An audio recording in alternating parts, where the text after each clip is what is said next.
e amém. Amém, irmãos. Que alegria estarmos aqui mais uma vez para meditar na palavra do Senhor. Nós amamos essa palavra. E desde que o pastor Wellington falou que ele, no dia 30, ele estava com desejo de falar sobre família, o Espírito Santo colocou essa palavra no meu coração, sobre colocar a nossa casa em ordem, que também quer dizer respeito à nossa família. O Senhor Jesus, Ele é um Deus que faz o solitário viver em família. O Senhor, Ele deseja que nós vivamos em família. Ele não nos criou para viver sozinhos. E é um grande desafio para todos nós viver em família. Porque nós temos os nossos desafios, temos os conflitos, mas o Senhor quer que nós vivamos em família, que nós vivamos em paz. E hoje eu tive a oportunidade de passar um domingo muito abençoado em família. Graças a Deus por isso, nossa família. De ninguém aqui, se eu perguntar se a sua família é perfeita, eu tenho certeza que ninguém se atreve a levantar a mão. Eu sou a primeira a abaixar a minha e ficar bem baixinha, porque não é perfeita. Mas em Cristo, nós conseguimos viver em harmonia, em amor, em perdão, suportando uns aos outros em amor, assim como o apóstolo Paulo nos ensinou, suportando uns aos outros em amor. Eu louvo ao Senhor, porque hoje a minha sobrinha que chegou do Piauí ontem, a gente estava conversando ali na hora do almoço, e ela tem um amigo que ela conheceu lá nos Estados Unidos, e ele é americano, nascido lá, e ela estava falando que ele falou para ela assim, ele esteve aqui ano passado, no mês de novembro, ele ficou aqui, aí a gente sempre reuniu, ele estava com a gente, foi lá em casa, foi na casa da minha irmã, onde a gente estava reunido, porque nós temos esse costume, nossa família é aglutinada. O pastor Cláudio Duarte fala sobre família aglutinada e família dispersiva. A minha é aglutinada.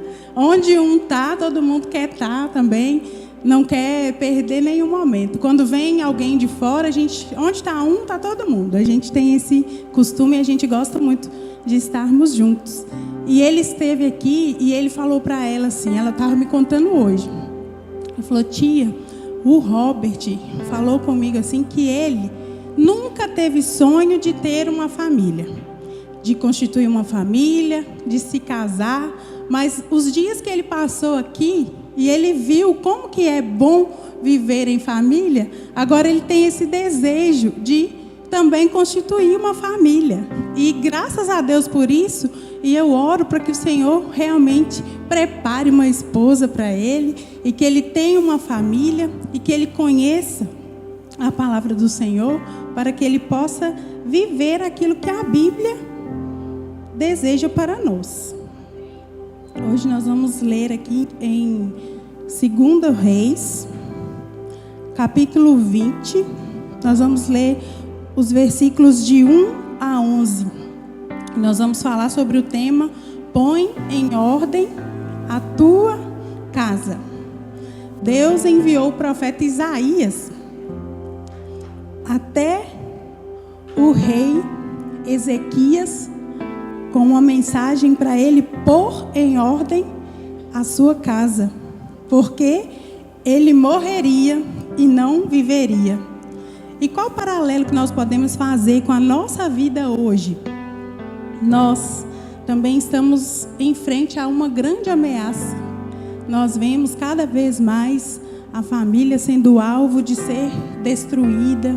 Nós vemos isso acontecer e nós temos um risco muito grande de a geração que vai vir depois de nós ser uma geração que vai vir a se apostatar da nossa fé. Nós temos esse risco. E o interessante é que a ordem de Deus para o rei, ela não foi uma cobrança para ele, mas foi um apelo para que ele preservasse a vida dele. E o mesmo apelo que Deus faz hoje na vida do homem, para que nós possamos colocar em ordem a nossa casa e deixar que a mensagem de Jesus e a experiência com Ele entre nos nossos corações e permaneça. Aleluia. Vamos abrir a Bíblia, 2 Reis, capítulo 20, versículos de 1 a 11.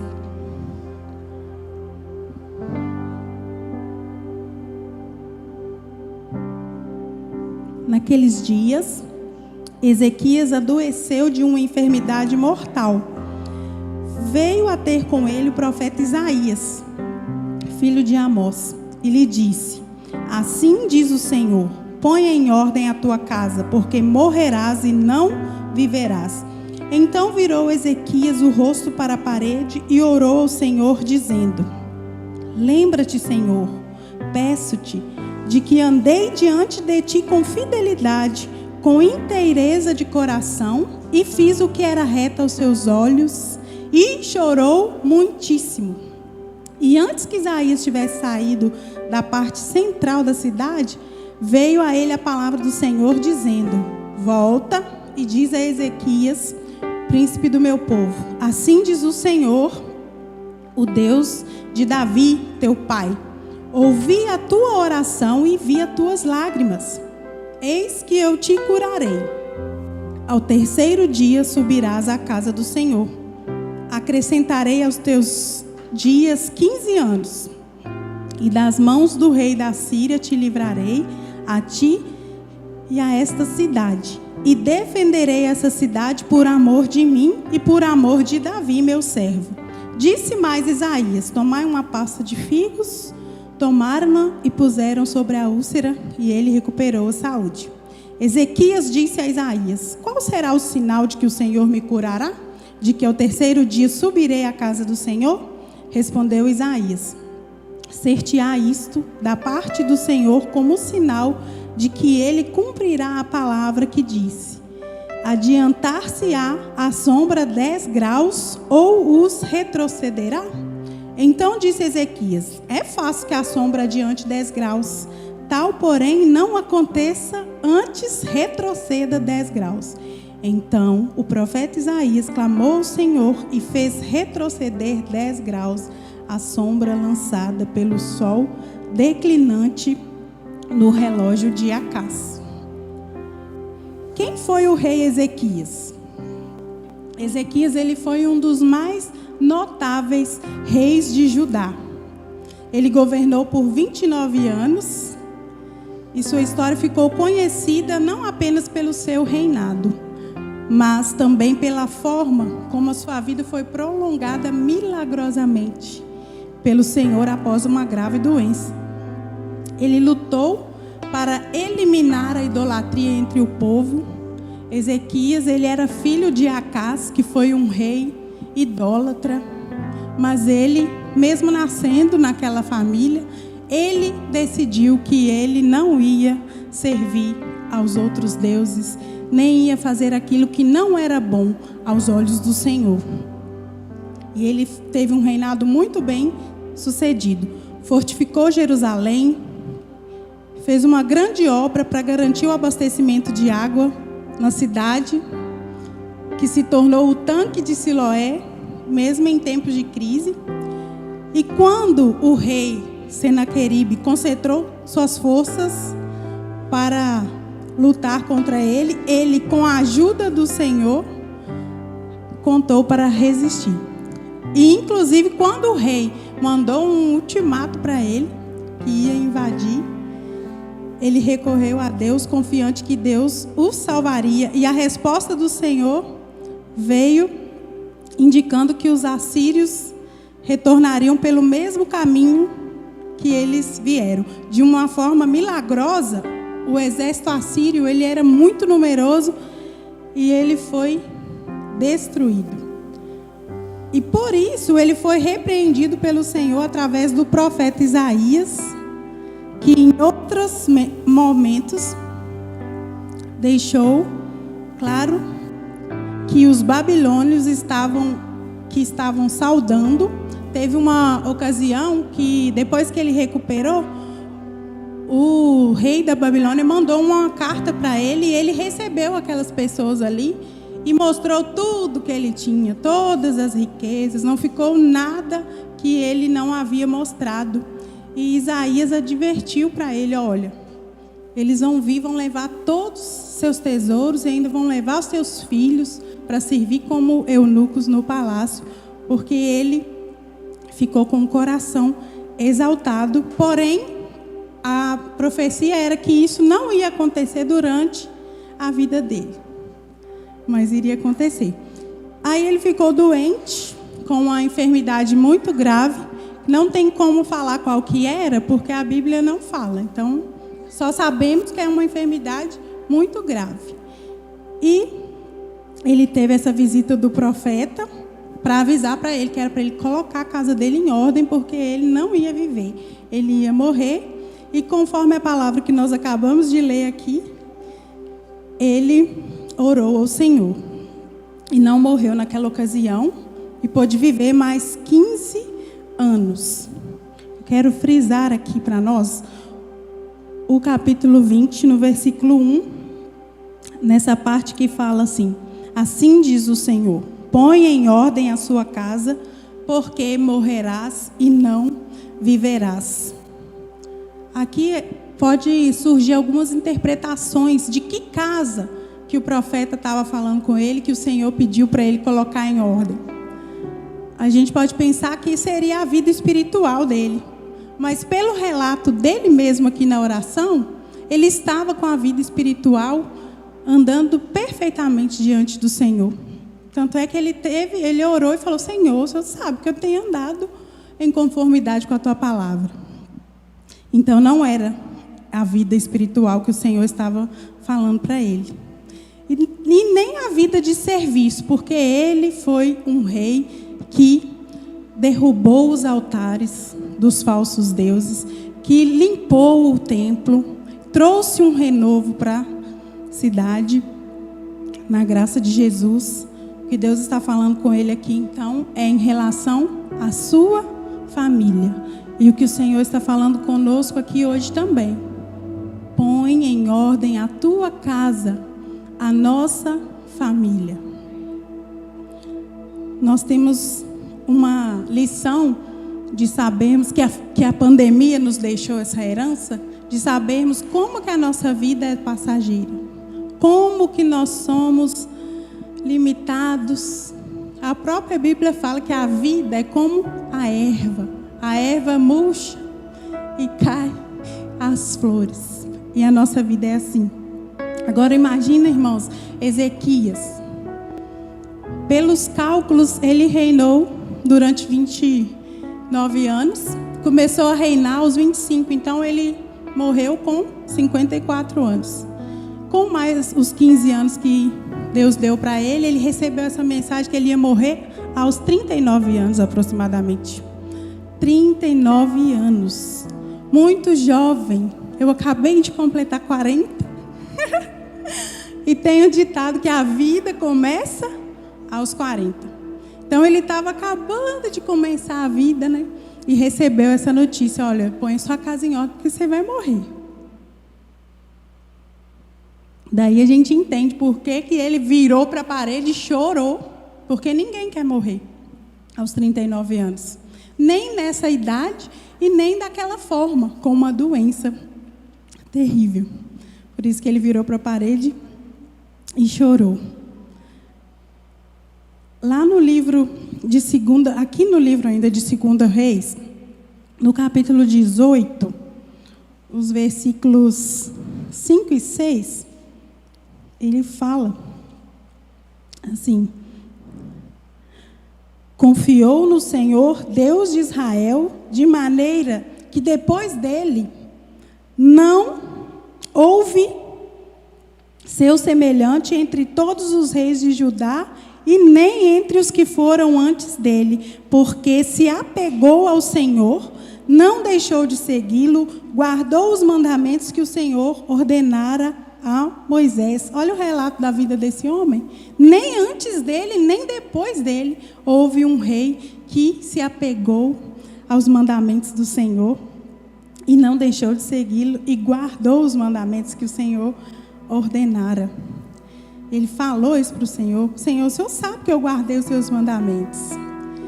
E quando ele recebeu aquela carta de ameaça de Senaqueribe, ele falou: Senhor, esse povo, ele está afrontando, não é a mim não, Senhor, ele está afrontando ao Senhor, que é o Deus dos exércitos.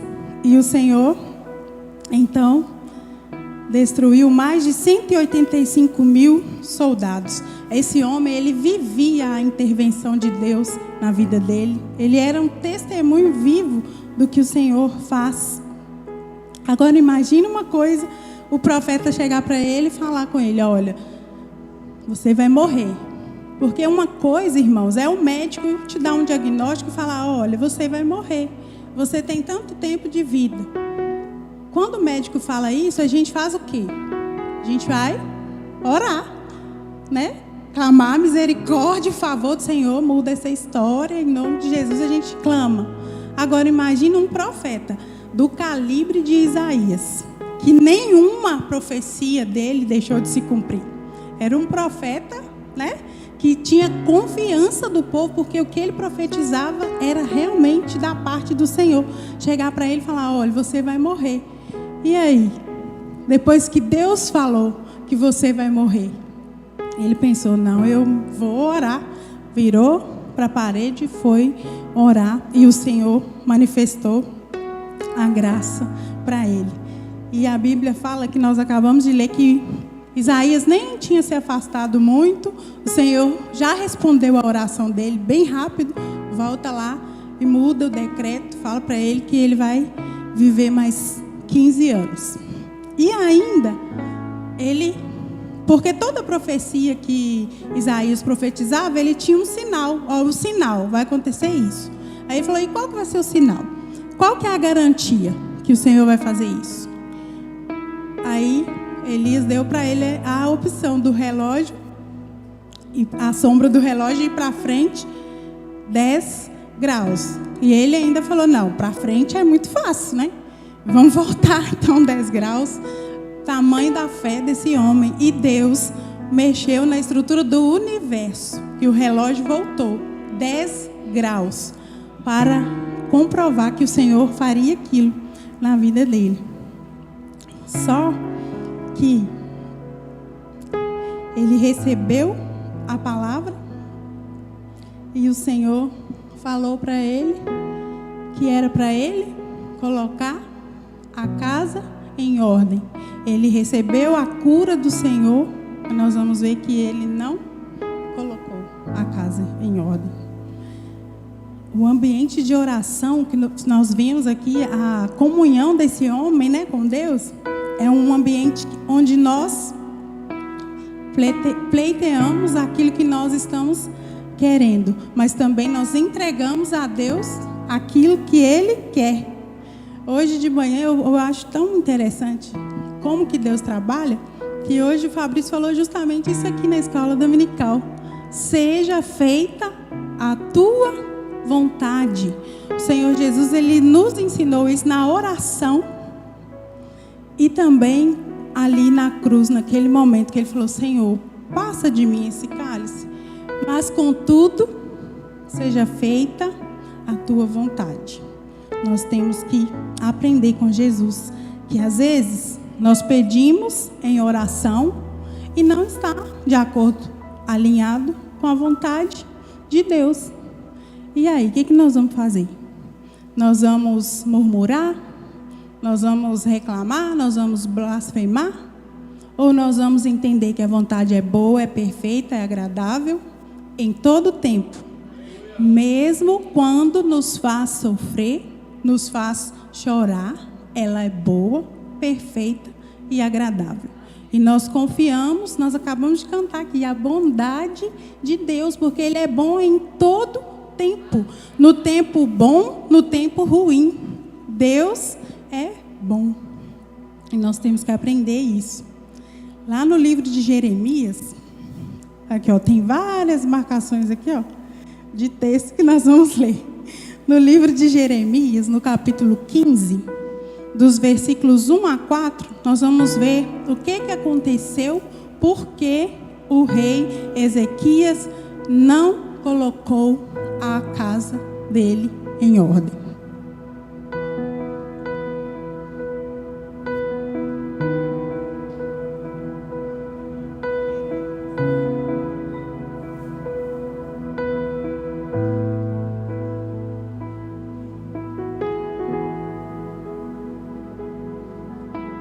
Jeremias, capítulo 15, versículos de 1 a 4. Disse-me, porém, o Senhor: ainda que Moisés e Samuel se pusessem diante de mim, meu coração não se inclinaria para esse povo. Lança-os de diante de mim e saiam. Quando te perguntarem para onde iremos, dir-lhes-á: assim diz o Senhor: o que é para a morte, para a morte, e o que é para a espada, para a espada, o que é para a fome, para a fome, e o que é para o cativeiro, para o cativeiro, porque os punirei com 4 sortes de castigo, diz o Senhor: com espada para matar, com cães para os arrastarem, e com as aves do céu e as feras do campo para os devorarem e destruírem. Entregá-los-ei para que sejam um espetáculo horrendo para todos os reinos da terra, por causa de Manassés, filho de Ezequias, rei de Judá, por tudo quanto fez em Jerusalém. Por causa de Manassés, filho do rei Ezequias, essas coisas aconteceram. Manassés, ele reinou no lugar de Ezequias, e ele começou a reinar com 12 anos. Assim que o pai dele se foi. Se ele começou a reinar com 12 anos e o pai dele ganhou mais 15 anos de vida, ele nasceu então mais ou menos no 3º ano de vida dos 15 anos a mais que o Senhor tinha dado para Ezequias. Ele nasceu nesse período. O pai dele já estava sobre essa ordem: ponha em ordem a tua casa. E ele nasceu nesse período. E Manassés foi o pior rei de Judá. Foi o homem mais endemoniado da história. Isso não sou eu que estou falando, é a Bíblia que fala que ele fez pior do que o povo que não temia ao Senhor. Ele encheu Jerusalém de sangue. Dá a impressão que ele era um revoltado com o pai dele, porque tudo que o pai dele fez, ele desfez. O pai dele retirou os ídolos, ele colocou os ídolos. O pai dele purificou o templo, ele profanou o templo. Parecia que tudo que o pai dele fez, ele queria desfazer. Vamos ler lá em 2 Reis, capítulo 21, de 1 a 9.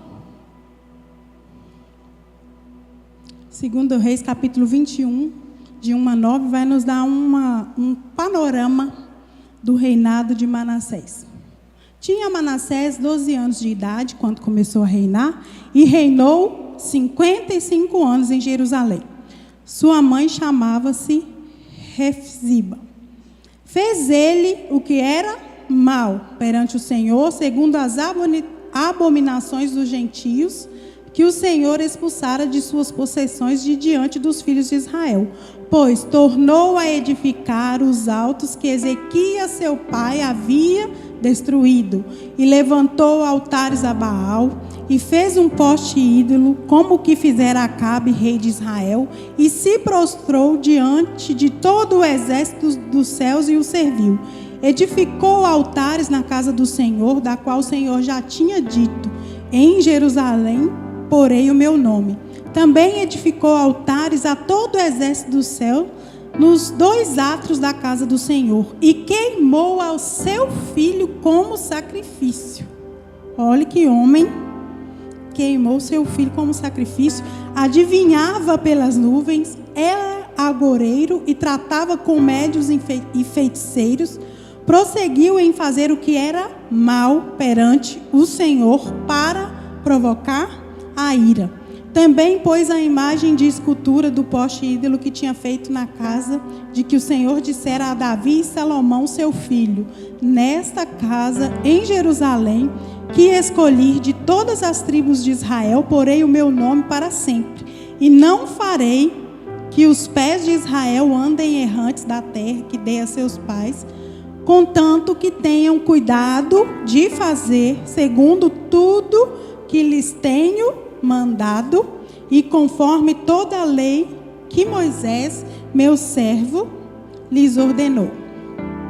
Eles, porém, não ouviram, e Manassés de tal modo os fez errar que fizeram pior do que as nações que o Senhor tinha destruído diante dos filhos de Israel. Olha só o que aconteceu, porque Ezequias, mesmo tendo recebido o favor do Senhor, recebido a cura, ele não obedeceu aquilo que o Senhor tinha falado para ele. Deus mandou pôr em ordem a casa. Ele devia ter investido em discipular o filho dele para que continuasse o que ele havia começado, porque ele havia interrompido um ciclo de abominação diante do Senhor, mas ele não preparou o filho dele, ele não colocou em ordem a casa para continuar. Ele recebeu a cura e ele era melhor ter partido sem deixar o estrago que ele deixou para trás.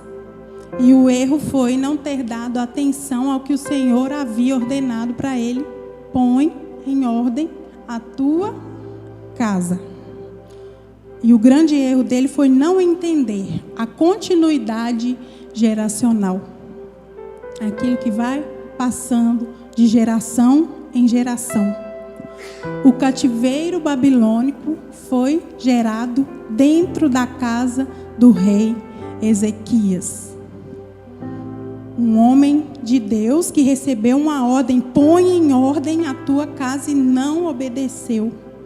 Ele ensoberbeceu seu coração, exaltou seu coração e não levou essa ordem de Deus a sério. No livro de 2 Crônicas, no capítulo 20, de 12 a 19, 2 Crônicas, capítulo 20, de 12 a 19. Olha só o que está falando.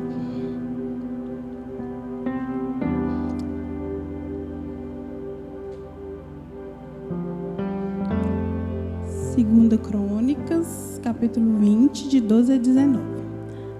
Ah, nosso Deus, acaso não executarás tu o teu julgamento contra eles? Porque em nós não há força para resistirmos essa grande multidão que venha contra nós, e não sabemos o que fazer, porque os nossos olhos estão postos em ti.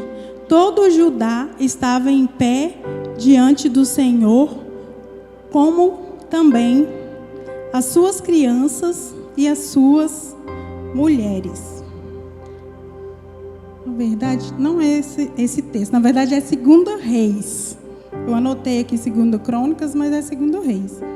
20, de 12 a 19. Isso mesmo. 2 Reis. Vamos voltar lá um pouquinho.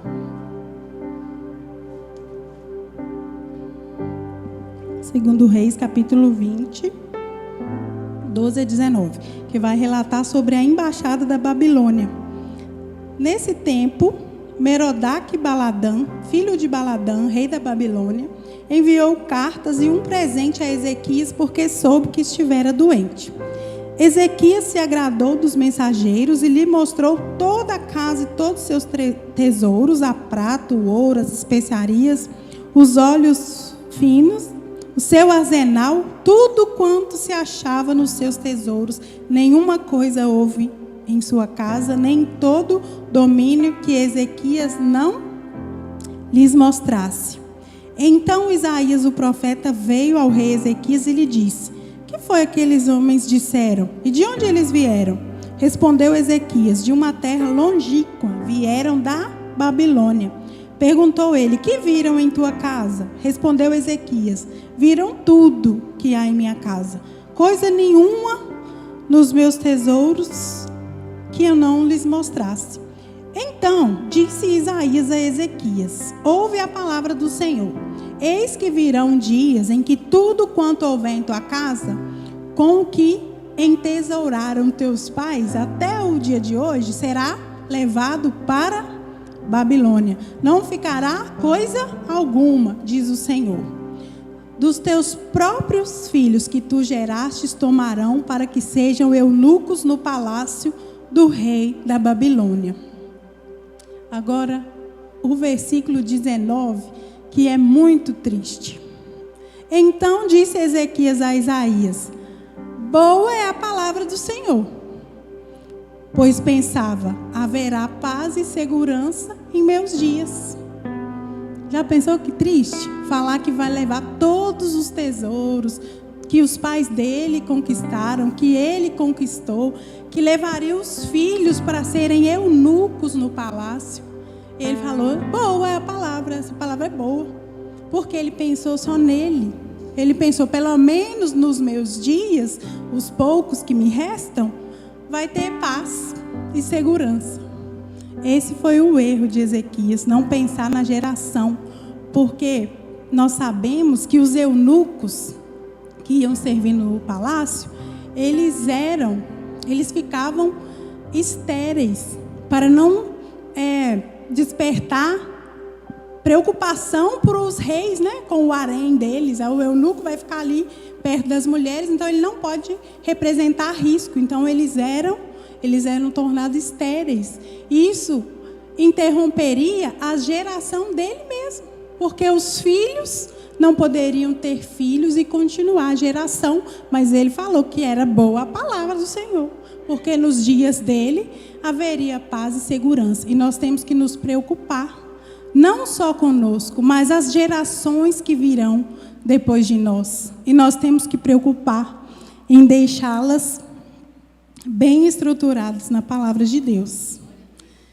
Tem uma frase que diz que Davi, ele ganhou o mundo, porque ele conquistou muitas terras, ele foi muito valente nas guerras, mas ele perdeu a família.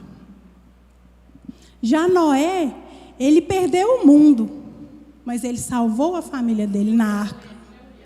E eu creio que Deus tem para nós uma promessa de nós ganharmos o mundo através da nossa família. Por isso nós precisamos colocar a nossa casa em ordem.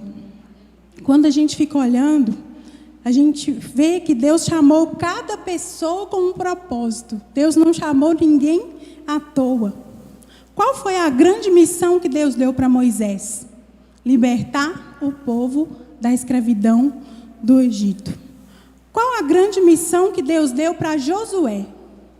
Introduzir o povo na terra prometida. Qual a grande missão que Deus deu para Davi? Reunificar o reino. Qual a grande missão que Deus deu a Salomão? Edificar o templo do Senhor. Qual a grande missão de Neemias? Foi restaurar os muros de Jerusalém. Qual a grande missão que Deus deu para João Batista? João Batista foi para preparar o caminho do Senhor. E qual a grande missão que Deus deu para Pedro?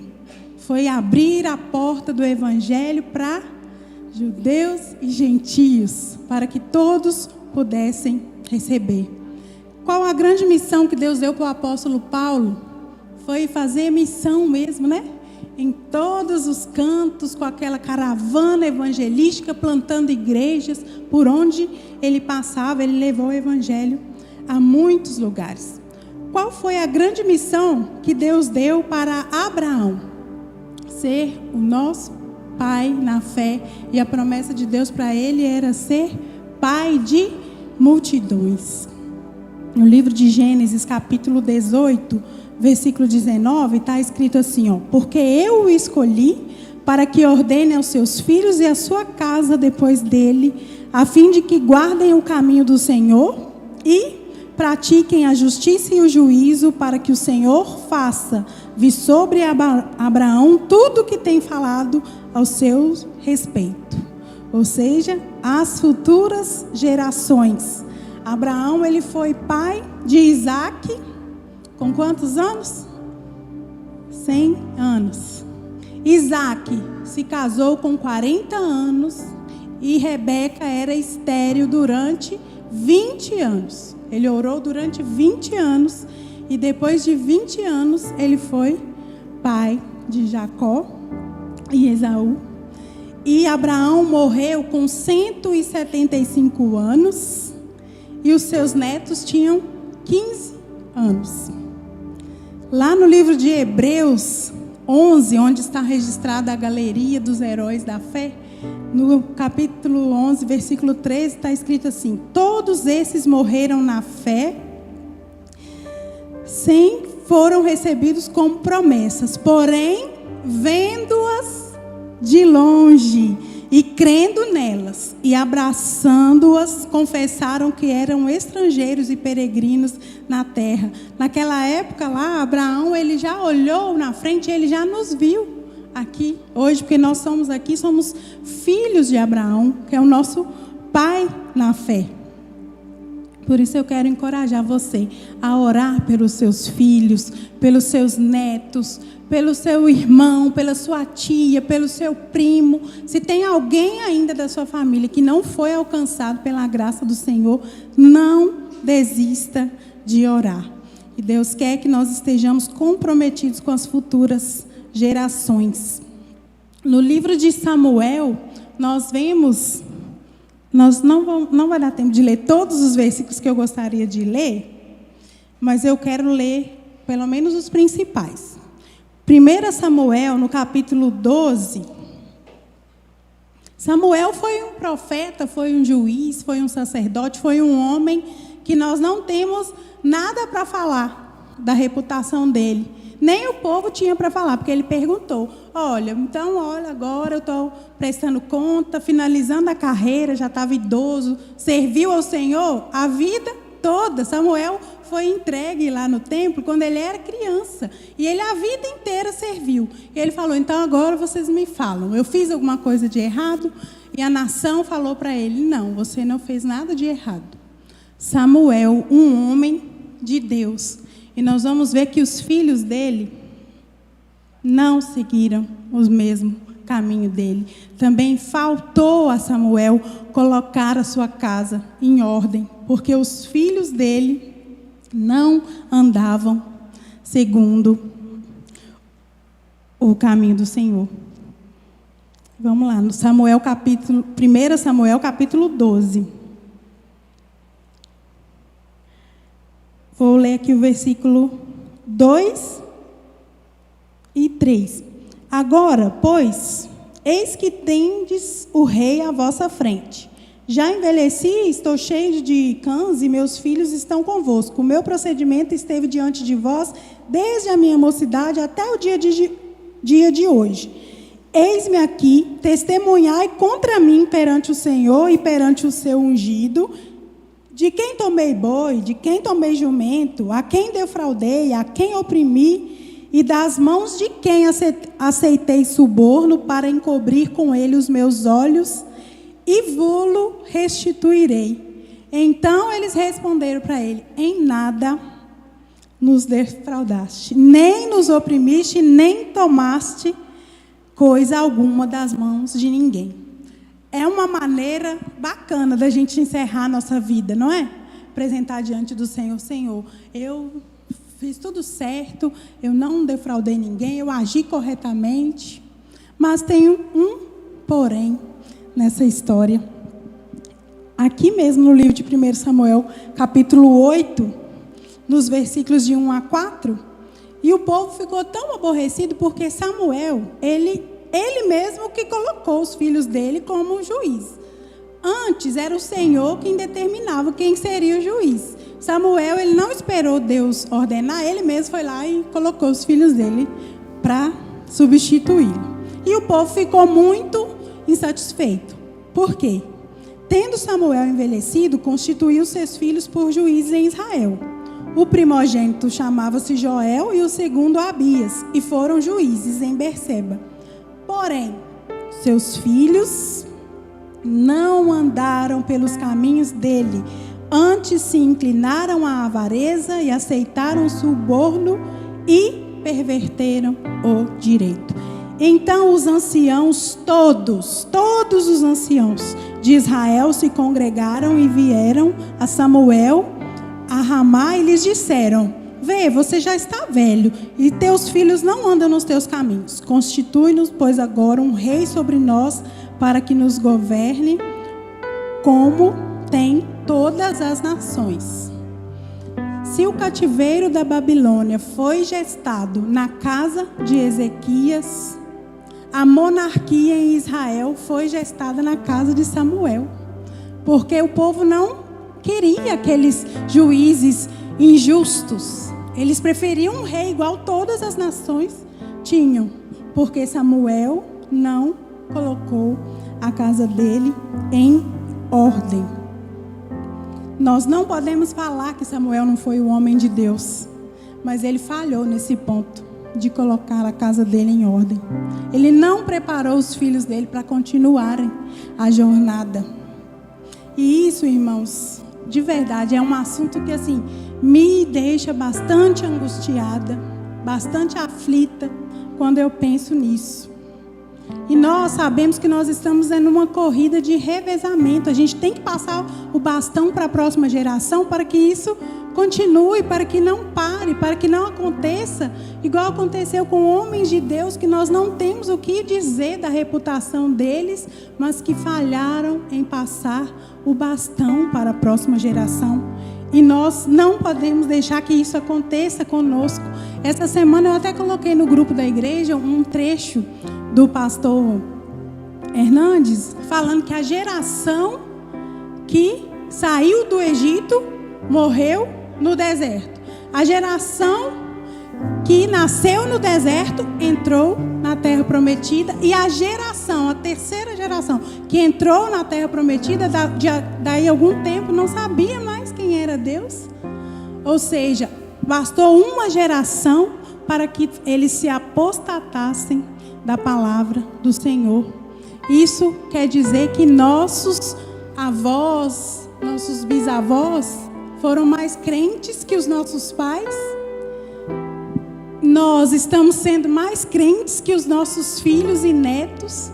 E se nós não colocarmos a casa em ordem, não preocuparmos em discipular as gerações, a próxima geração corre um risco muito grande de também se apostatar, assim como aquela geração que conheciam, viveram, mas foi passando, foi nascendo, não foi transmitido a elas, e elas vieram a se apostatar. E nós pedimos a Deus misericórdia para que os nossos netos, os nossos filhos, eles tenham uma igreja mais abençoada do que a nossa, mais cheia do poder de Deus do que a nossa, mais fervorosa do que nós. Nós vemos em muitos países que foram berço do Evangelho, que hoje o número de cristãos só vem diminuindo. Muitas igrejas na Europa, onde eram templos de cultos, de avivamento, hoje são boates, são museus, são outras coisas, porque não tem pessoas para frequentar aquela igreja. E nós temos que tomar cuidado, porque no Brasil não é diferente. Cada dia mais o número tem o termo desigrejados, aumenta. Cada dia mais doutrinas e mensagens que não condizem com a palavra de Deus, com mensagens que não são do Evangelho genuíno e puro, para perverter os corações. E nós temos essa responsabilidade de preocupar. Você que não tem um filho pequeno, você tem um irmão, você tem um primo, você tem um colega de trabalho, você tem alguém que você pode discipular para que essa corrida ela não perca a eficácia, para que a gente consiga passar esse bastão. Nós não podemos perder tempo de deixar esse legado para as próximas gerações. No livro de Deuteronômio, capítulo 6, nos versículos de 4 a 9, olha o que está escrito. Deuteronômio 6, de 4 a 9. Ouve, Israel, o Senhor nosso Deus é o único Senhor. Amarás, pois, o Senhor teu Deus de todo o teu coração, de toda a tua alma, de toda a tua força. Essas palavras que hoje te ordeno estarão no teu coração, e tu as inculcarás aos teus filhos, e delas falarás. Quando? Assentando-se em casa, andando pelo caminho, ao deitar, ao levantar, também as atarás como sinal na tua mão, e te serão frontal entre os olhos, e as escreverás nos umbrais da tua casa, nas tuas portas. Então, nós precisamos ensinar pelo exemplo. Tem uma menina que trabalha comigo, que ela é nova convertida, e ela, assim, está desenvolvendo muito, porque o Espírito Santo, né, vai trabalhando na gente cada vez mais. E ela prega um versículo assim, porque ela tem um temperamento muito explosivo. Para vocês terem ideia, antes ela falava assim, tem um versículo que fala que eu sou o sal da terra. Aí ela falava assim, então eu sou o sal grosso. Aí eu falava, minha filha, não existe sal grosso, não. A gente não pode ser grosso, não. A gente tem que falar com delicadeza. Aí ela pregou lá o fruto do Espírito. E todo dia ela faz. Aí quando vem alguém, ela tem um estupim desse tamanhozinho. Vem ela lê, para ela lembrar que ela não pode explodir. E é isso mesmo que a gente tem que fazer. É ao sentar, ao levantar, andando, porque senão a gente corre o risco de esquecer. No livro de Salmos, no versículo 44, 1. Salmos 44, 1. Ouvimos, ó Deus, com os próprios ouvidos. Nossos pais nos têm contado o que outrora fizeste em seus dias. Qual a última vez que você reuniu com sua família, com seus filhos, para falar dos livramentos, dos grandes feitos do Senhor na sua casa, na sua família? Para passar para eles essa mensagem: meu filho, Deus é fiel. Meu filho, Deus não abandona aqueles que esperam nele. Nós passamos por essa e essa situação, porque testemunho nós temos de sobra para contar para os nossos filhos, e falta nos fazer isso. Para as pessoas também, os adultos, lembrar dos grandes feitos do Senhor. Davi fazia isso muito. Ele sempre estava lembrando dos grandes feitos que o Senhor Jesus havia operado. Então, chame seus filhos, seus netos, seus sobrinhos, seus primos, para contar. No Salmo 78, versículo 3 a 7, fala assim, o que ouvimos e aprendemos, o que nos contaram nossos pais, de novo, nossos pais, e não o encobrir aos seus filhos, contaremos à vindoura geração os louvores do Senhor e o seu poder e as maravilhas que fez. Ele estabeleceu um testemunho em Jacó e instituiu uma lei em Israel e ordenou aos seus pais que os transmitissem aos seus filhos, a fim de que a nova geração os conhecesse. Filhos que ainda hão de nascer se levantassem e, por sua vez, os referissem aos seus descendentes, para que pusessem em Deus a sua confiança e não se esquecessem dos feitos de Deus. Nós temos esse compromisso de falar para as futuras gerações, porque o que não presta, irmãos, a gente não precisa ensinar. O que não presta, eles aprendem com muita facilidade. Até na plantação é assim. A erva daninha, alguém precisa de ir lá regar, cuidar, semear? Não precisa. Você está ali cuidando da sua horta, cuidando da sua planta. Nasce ali a erva daninha junto, que não precisa de cuidado. Porém, nós precisamos inculcar a palavra do Senhor nas gerações, para que eles possam continuar passando para as gerações futuras. O último texto que eu quero ler com vocês agora está no livro de 2 Crônicas 33. 2 Crônicas 33, de 10 a 20. E nós precisamos de contar com a ajuda de Deus para a gente educar nossos filhos, para a gente transmitir o Evangelho do Senhor. E nós sabemos que é o Espírito Santo que opera, é o Espírito Santo que convence, não é a gente. Portanto, falar. Se a gente ficar só falando, vai ser igual um sino que fica lá, tem, e não surte efeito nenhum. Mas o Espírito Santo, ele age.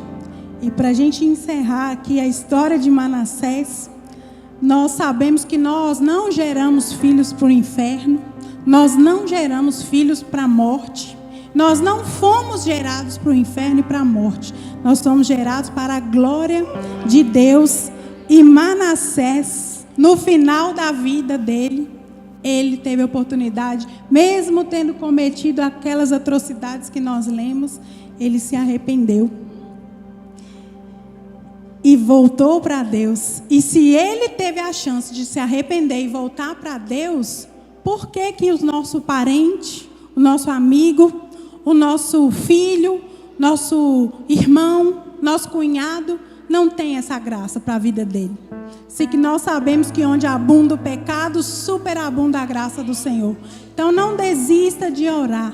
Não desista de orar, porque Deus, ele continua operando. 2 Crônicas 33, de 10 a 20. Falou o Senhor a Manassés e a seu povo, porém não lhe deram ouvidos. Pelo que o Senhor trouxe sobre eles os príncipes do exército do rei da Assíria, os quais prenderam Manassés com ganchos, amarraram-no com cadeias e levaram para a Babilônia. Ele, angustiado, suplicou deveras ao Senhor, seu Deus, e muito se humilhou perante o Deus de seus pais, o Deus dos seus pais, e fez-lhe a oração. E Deus se tornou favorável para com ele e atendeu a súplica e o fez voltar para Jerusalém, ao seu reino. E então reconheceu Manassés que o Senhor era Deus. Depois disso, edificou um muro de fora da cidade de Davi, ao ocidente de Gion, no vale, e a entrada da porta do peixe, abrangendo o Ofel, e o levantou muito alto. Também pôs chefes militares em todas as cidades fortificadas de Judá. Tirou da casa do Senhor os deuses estranhos e o ídolo, como também todos os altares que edificaram o nome da casa do Senhor em Jerusalém, e os lançou fora da cidade. Restaurou o altar do Senhor, sacrificou sobre ele ofertas pacíficas e de ações de graça, e ordenou a Judá que servisse ao Senhor, Deus de Israel. Ele reconheceu, ele se voltou para Deus. O que nós podemos deixar para os nossos filhos é ensinar no caminho, ler a Bíblia com eles, orar com eles, testemunhar dos feitos do Senhor com eles, desenvolver o hábito, irmãos, do culto familiar. Isso não é só com quem tem criança. Toda casa deveria ter o hábito do culto familiar, que é um momento de comunhão, é um momento de oração, de intercessão, de testemunho e de falar dos feitos do Senhor Jesus. E nós precisamos desenvolver um relacionamento com Deus, e quem vai nos ajudar nisso é próprio Deus, próprio Jesus. Ninguém de nós, nenhum, igual eu falei no início, não somos perfeitos, não temos uma casa perfeita, não temos uma família perfeita, mas nosso Deus é perfeito. E nós nos inspiramos nele para que nós possamos prosseguir. Que o Senhor possa nos abençoar, nos ajudar a colocar em ordem a nossa casa, para que nós possamos passar o bastão para a próxima geração.